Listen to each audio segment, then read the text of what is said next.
Okay, so picture this. It's like way before Instagram, right? We're talking about a time when the world was a vastly different place, a time when the written word was a rare and precious thing, and knowledge was passed down through generations on fragile scrolls and manuscripts. We're talking BC, centuries ago. Imagine a world where the concept of time was measured by the movement of the sun and the stars, and history was recorded on ancient calendars and timelines. Back then, Myanmar was poppin' with these PYU city-states. These were bustling hubs of culture and commerce where people from all walks of life came together to trade, share ideas, and build a vibrant community. Think ancient metropolises, but with less traffic. Picture streets filled with merchants selling their wares, artisans crafting beautiful works of art, and scholars discussing philosophy and science. These guys were trading with everyone, from India to China. The trade routes were like the lifeblood of these city-states, bringing in goods, ideas, and even new technologies from far-off lands. It was like the Silk Road, but with more humidity. Imagine caravans of traders making their way through dense jungles and across vast landscapes, braving the elements to bring their goods to market. And speaking of India, that's where they got their Buddhism fix. The influence of Indian culture and religion was profound, shaping the spiritual and philosophical landscape of the region. Theravada Buddhism, to be exact. This form of Buddhism emphasized meditation, mindfulness, and the pursuit of enlightenment, becoming a cornerstone of the region's spiritual life. It was all about meditation, enlightenment, and not killing things. The teachings of the Buddha encouraged a life of peace, compassion, and wisdom, guiding people towards a deeper understanding of themselves and the world around them. Ironically, this peaceful religion arrived right as everyone decided to duke it out for ultimate power. The region saw its fair share of conflicts and power struggles, as various factions vied for control. Thus began the rise and fall of various kingdoms. Each new dynasty brought its own unique contributions to the culture and history of the region, leaving behind a rich tapestry of stories and legacies. It was like a historical Game of Thrones, but with elephants instead of dragons. These majestic creatures played a crucial role in warfare and royal ceremonies, symbolizing power and prestige. Fast forward a few centuries and bam! The landscape of Southeast Asia transforms dramatically. The Bagan Empire emerges looking fabulous and formidable.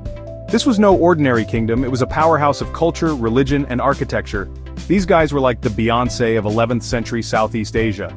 They were trendsetters, influencers, and the ultimate overachievers of their time. They unified the region, built thousands of temples, talk about an overachiever, and made Theravada Buddhism the official religion. This was a monumental shift that influenced the entire region. Imagine a skyline studded with golden pagodas shimmering in the sun. These structures weren't just places of worship. They were symbols of power, wealth, and artistic achievement. It was Instagram-worthy before Instagram even existed. People from all over the region would come to marvel at the architectural wonders. But like any good reality show, there was drama. Royal families bickered over power, alliances were made and broken, and the intrigue was palpable. Royal families bickered, power shifted, and eventually, the Mongols decided to crash the party.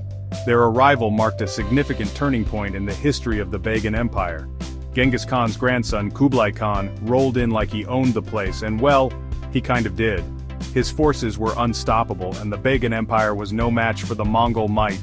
The Bagan Empire crumbled, leaving behind a legacy of stunning architecture and a cautionary tale about the dangers of Mongol houseguests. The ruins stand today as a testament to a once great empire that dazzled the world with its golden pagodas and palace intrigue. Centuries pass, empires rise and fall, and then, on the horizon, appear those infamous British ships. They weren't here for the pagodas or the peaceful vibes. They wanted in on that sweet, sweet Southeast Asian trade. Cue the East India Company, those corporate raiders disguised as tea merchants. They started small, got their hooks in, and before you know it, bam! Myanmar is officially part of British India. The British brought trains, bureaucracy, and a whole lot of resentment. They exploited resources, played divide and rule with ethnic groups, and basically treated Myanmar like a giant cash cow. The good news? They also accidentally united the Burmese against them. Oops. Section 4. Aung San says, give peace a chance, but nobody listened. World War II rolls around and things get messy.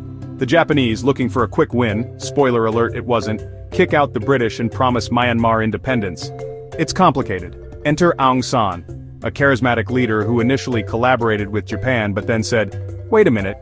He realized these guys weren't here to hand out freedom coupons. Aung San switched sides, helped the Allies, and negotiated independence from Britain. Finally, some good news. Tragically, he was assassinated before independence in 1948. It was like finding out your winning lottery ticket was actually expired. Section 5. Generals, Coups and Karaoke. Myanmar's greatest hits. Not really. Welcome to a journey through Myanmar's turbulent history, where the hits keep coming, but not in a good way. Post-independence Myanmar was like a car with a faulty engine and no brakes.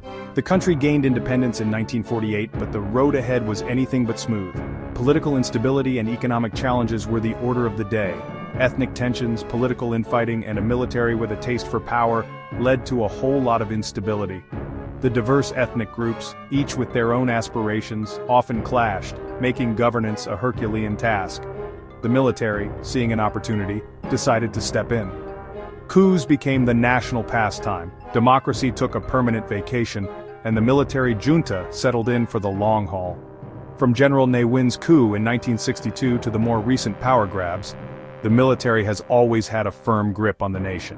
They renamed the country Myanmar, wrote a new constitution, spoiler, it wasn't exactly pro-democracy, and basically ran the place like a giant, poorly managed corporation.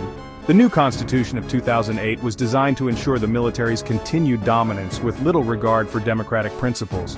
Imagine a country where the economy's stuck in neutral, human rights are optional, and the only thing growing faster than the military's power is Aung San Suu Kyi's international fame. Despite her efforts and international recognition, real change has been slow and fraught with challenges. The military's influence remains pervasive, casting a long shadow over Myanmar's future.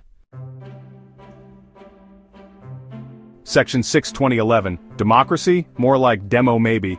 After decades of military rule, a glimmer of hope.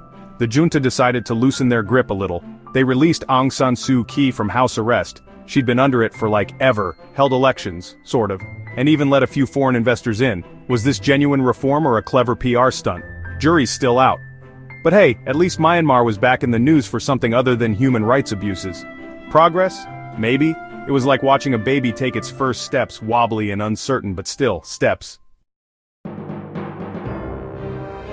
Section 7. Rohingya Crisis, a humanitarian disaster and a PR nightmare. Just when things were looking slightly less bleak, the Rohingya crisis exploded. This Muslim minority group, denied citizenship and facing persecution, became the target of a brutal military crackdown. The result? A mass exodus of refugees, horrific stories of violence and international condemnation. Myanmar, once the darling of the international community, well kind of, was back to being the pariah state. So, there you have it. Myanmar's history, a wild ride of ancient empires, colonial misadventures, military mishaps, and a whole lot of hope, dashed against the rocks of reality. Will they ever get it right? Tune in next time for another episode of Myanmar It's Complicated.